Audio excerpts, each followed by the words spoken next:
اور اب رخ کریں گے حافظ آباد کا، جہاں کسوکی میں صندوق سے 2 بچوں کی لاشیں ملنے کا واقعہ ہے۔ پولیس کے مطابق بچوں کے قتل ملوث مرکزی ملزم انضمام نے نہر میں کود کر خود کو بھی مارنے کی کوشش کی ہے۔ ملزم کو کسوکی پولیس نے دونوں بچوں کی لاشیں برآمد کرنے کے بعد گرفتار کر لیا۔ ملزم نے دوران تفتیش اعتراف کیا تھا کہ اس نے دونوں بچوں کو لکڑی کے بیٹ سے تشدد کر کے مارا ہے۔ تفصیلات جان لیتے ہیں ڈسٹرکٹ رپورٹر حافظ آباد مہر فاروق احسان سے۔ جی مہر، اپڈیٹ کیجیے گا۔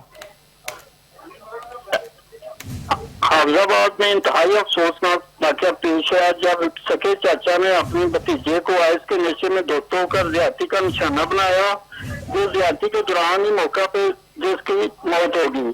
اس کے بعد وہ ملزمان کو گرفت میں لے لیا گیا۔ آج اعلی قتل برآمد کرنے کے لیے پولیس لے کے جا رہی تھی تو انہوں نے نہر سے گزرتے ہوئے چھلانگ لگا دی، جس کی لاش ابھی تک نہیں ملی۔ ریسکیو ذرائع لاش کی تلاش میں ہے۔ جی تفصیلات کے لیے شکریہ۔